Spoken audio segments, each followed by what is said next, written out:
Pozdrav svima! U ovom videu, kao i u narednih nekoliko videa, ćemo ispitivati tok i skicirati grafik funkcije f od x jednako x na treći plus 6x na kvadrat i plus 9x. Pa da krenemo standardno sa prvom tačkom, a to je domen funkcije. Kako naći domen ove naše funkcije? Ako pogledamo ovu našu funkciju, trebalo bi da uočimo da li postoji mogućnost da naša funkcija ne bude definisana za neku vrednost x. X na treći je definisano svuda za bilo koju vrednost x. Isto tako x na kvadrat, isto tako x. Pa onda i zbir tih funkcija x na treći plus 6x na kvadrat plus 9x će biti definisan svuda za svaku vrednost x.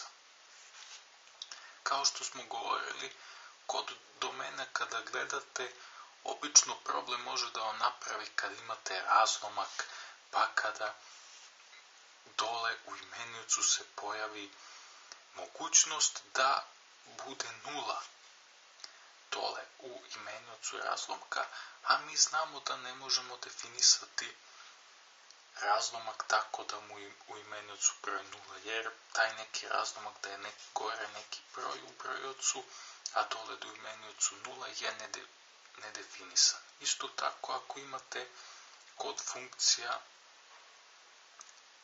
da unutar funkcije imate neku funkciju koja nije svuda definisana, recimo logaritamsku funkciju, onda argument logaritamske funkcije bi morao da bude uvek veći od nule.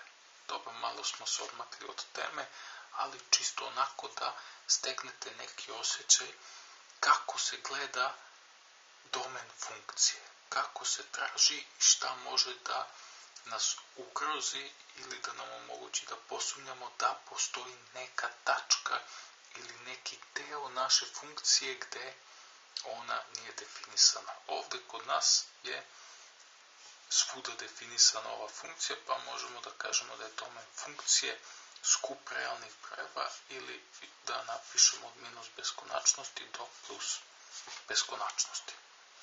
Sada ćemo raditi sledeću tačku. Obično je ja stavljam kao pod tačku kao jedno celo, jedna polovina, dakle čak nije ni neka posebna tačka, to je parnost i neparnost.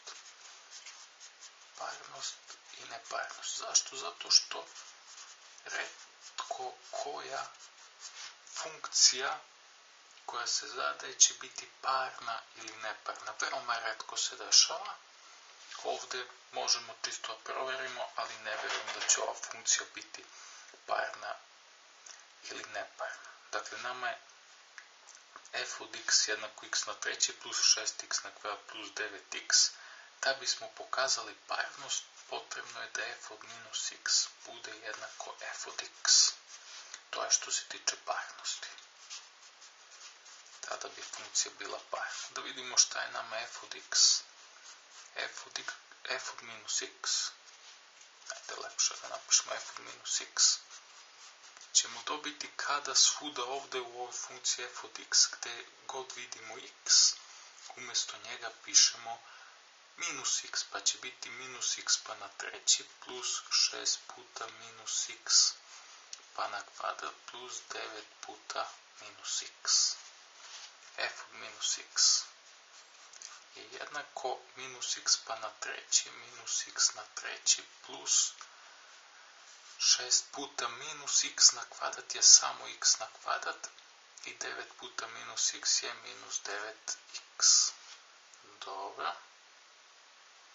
Dakle, dobili smo f od minus x i imamo da je ovo f od x. Da proverimo da li je f od minus x jednako f od x.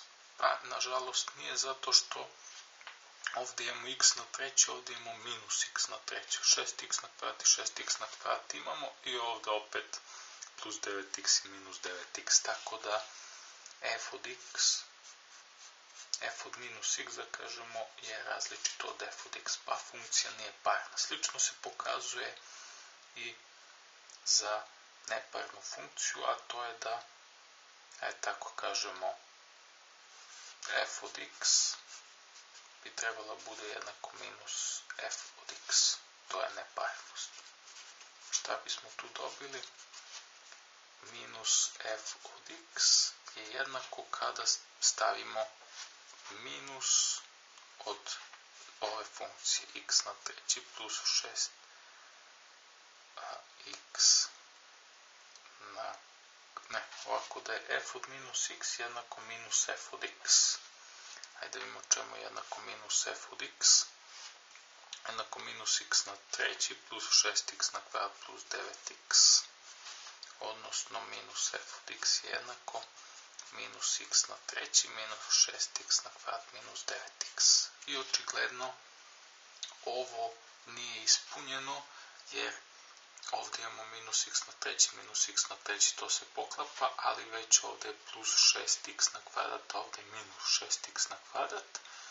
I na kraju imamo da se ova dva poklapaju, ali eto, ne dolazi do poklapanja kod ovog kvadratnog člana. Dakle, f od minus x je različito od f od x, tako da funkcija nije ni parna ni neparna. Možemo napišemo funkcija nije ni parna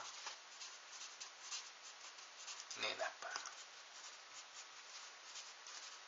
To bi bilo to u ovom videu. U sljedećem videu nastavljamo sa zadatkom. Hvala na pažnji.